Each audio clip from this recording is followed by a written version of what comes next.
सभी किसानों, नौजवान साथियों, मेरी माताएं, बहनें, पुलिस प्रशासन के लोग, पत्रकार बंधु और समस्त जत्थेबंदी, मेरे जो किसान भूख हड़ताल पे हैं,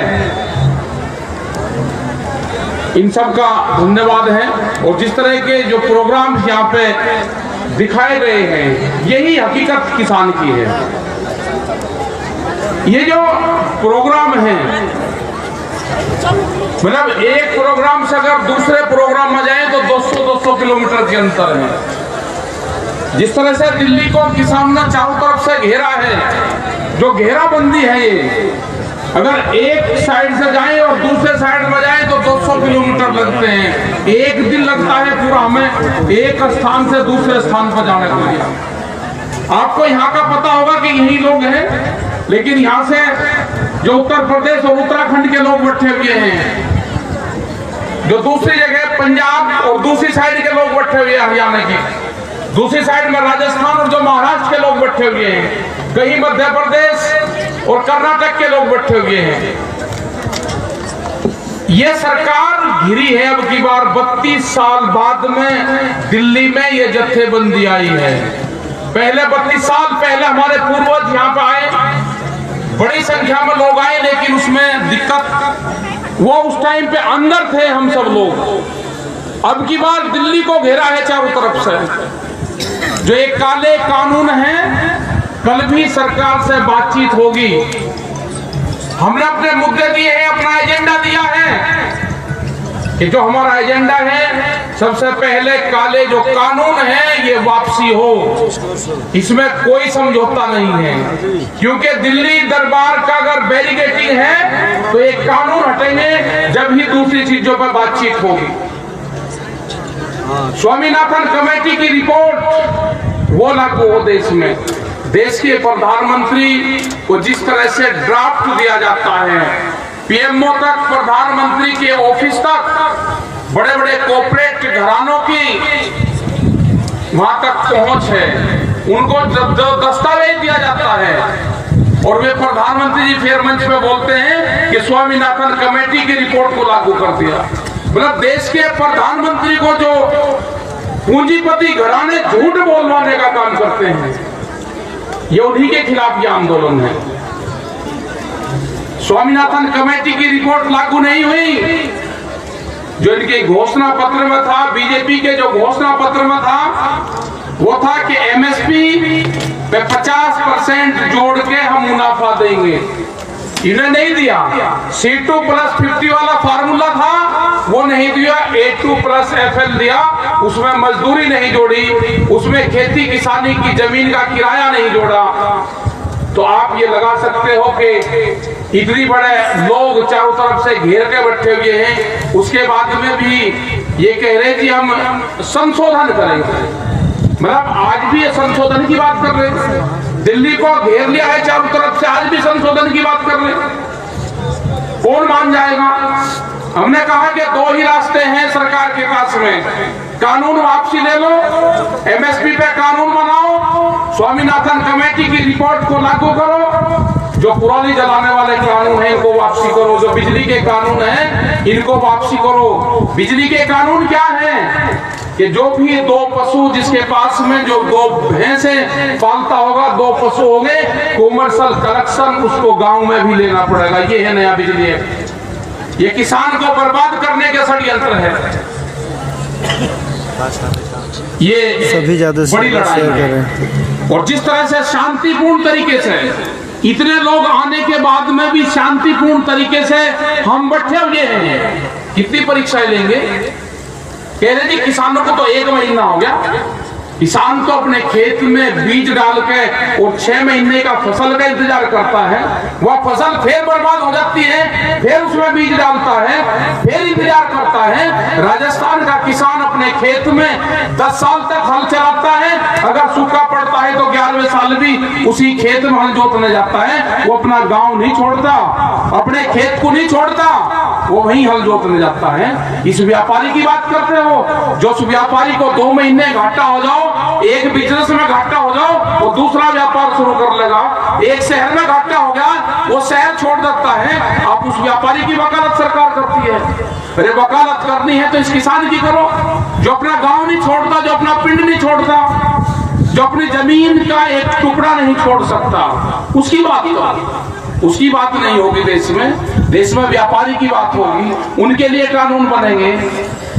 देश में कानून बनने से पहले गोदाम बन जाएंगे। ये खाली किसान की लड़ाई नहीं है, ये खाली उस दुकानदार की भी लड़ाई है जो गांव में बैठा हुआ हमको 6 महीने उधार सामान देता है और वो सोचता है कि जब किसान की फसल आएगी तो मेरा पैसा आएगा। जो शहर में दुकानदार है, जो नुक्कड़ पे दुकान करता है, वो 50 परिवारों को उधार सामान देता है। ये मजदूर का भी लड़ाई है। जो मजदूर बैठा हुआ है कि किसान की अच्छी फसल पैदा होगी तो किसान के घर में चिल्लाई लगेगी, मुझे भी मजदूरी का काम मिलेगा। हमने कहा कि हमारा हिसाब करवाओ। 1967 में पहली बार देश में कनक के रेट तय हुए। उसका रेट था, जो गेहूं का रेट था, जो एमएसपी का रेट था 76 रुपए पर क्विंटल। जो मास्टर की सैलरी थी, जो प्राइमरी का मास्टर था, उसकी सैलरी थी 70 रुपया। वो 1 महीने की तनख्वाह में एक मास्टर 1 क्विंटल गेहूं नहीं खरीद सकता था। हम 3 क्विंटल गेहूं बेच के 1 तोला सोना खरीद सकते थे। सोने का भाव 200 रुपया था। हम भट्टे की जो अव्वल ईंट है, जो ब्रिक्स है, जब मकान बनाते थे तो 1 क्विंटल गेहूं बेचते थे तो 2500 ईंट हम खरीदते थे। हमारे खेत में जो मजदूर काम करता था, हम उसको 5 किलो अनाज देते थे। वो 50 दिन मजदूरी करके 1 तोला सोना खरीद लेता था। हमको कहा था हमारा हिसाब दो। हमारे बुजुर्गों को खेत में रखा। आज बच्चे पढ़े लिखे आगे, वे हिसाब मांगने आए हैं आज दिल्ली से। उसको हिसाब देना पड़ेगा। हम कोई गलत नहीं कर रहे, हम अपना हिसाब मांगने आए। आज भी हमको 3 क्विंटल गेहूं में 1 तोला सोना दे दो, हम उठकर चले जाएंगे यहाँ से। आप कानून गलत बनाओगे, कानून व्यापारियों के पक्ष में बनाओगे और व्यापारियों के चैम्बर में जाके प्रधानमंत्री जी ये कहेंगे कि कानून किसानों का बहुत बढ़िया है, कहेंगे व्यापारियों का किसानों के बीच में नहीं आएंगे। जब देश में खाद्यान्न की कमी थी तो पंजाब से बुलवाए, बड़े टिकैत साहब को बुलवाया प्रधानमंत्री मनमोहन सिंह ने 2007 में। कहा कि देश में बाहर से गेहूं आ रहा है, आप पैदा करके दो। 1 घंटे की मुलाकात हुई, उनको वे सुझाव दिए, प्रधानमंत्री ने माने, भारत सरकार ने माने और आज 13 साल बाद में भी देश में खाद्यान्न की कमी नहीं है। उस टाइम पे तो किसान आतंकवादी नहीं था। उस टाइम पे ये पंजाब के लोग, हरियाणा के लोग जो गेहूं की खेती करते हैं, ये आतंकवादी नहीं थे। उस टाइम पे इन्होंने खेत में काम करने के लिए फंडिंग पाकिस्तान से तो नहीं ली। उस टाइम पे ये बढ़िया थे, जब देश का भंडार भरे उस टाइम पे बढ़िया थे। आज इनको खालिस्तान नहीं बताओगे, आज इनको पाकिस्तान नहीं बताओगे, आज इनको छोटे बड़े किसानों में बांटोगे। आज कहोगे कि बुजुर्ग है, इनको घर भेज दो। घर कहाँ भेज दे? घर तो बर्बाद हो गए, घर बचे कहाँ हैं? दिल्ली सरकार होश में आ जाओ। ये वैचारिक क्रांति है। जब भी वैचारिक क्रांति हुई है वो बंदूक से नहीं दबी। जो विचार उत्पन्न हो गया वो बंदूक से नहीं दबा, वो विचार से ही दबता है।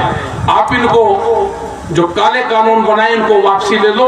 अभी तो इन्होंने कानून वापसी की बात करी है। अगर यही जन आंदोलन चलता हुआ, ये किसान अपने गेहूं की बिजाई करके आ गया, 20 अप्रैल तक की तो तैयारी करके आ गया, ये कभी ये नारा न लग जाए कि गद्दी छोड़ दो। अगर ये नारा लग गया कि गद्दी छोड़ दो तो उसके बाद में क्या करोगे?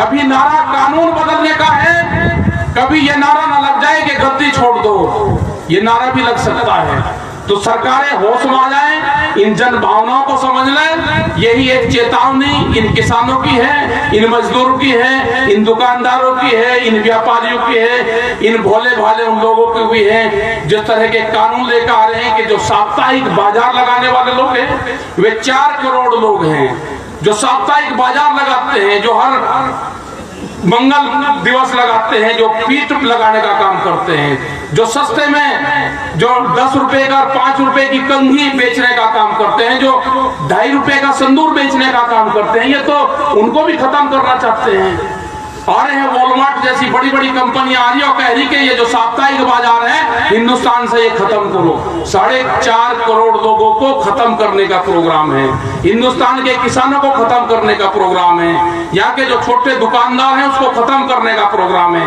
ये कोई किसानों का आंदोलन थोड़ा, ये जन आंदोलन है।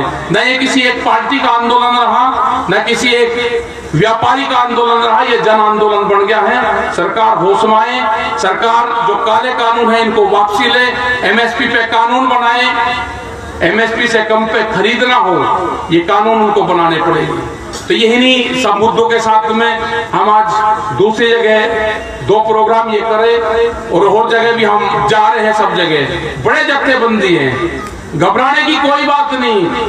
कानून वापसी नहीं तो घर वापसी का नारा लग चुका है।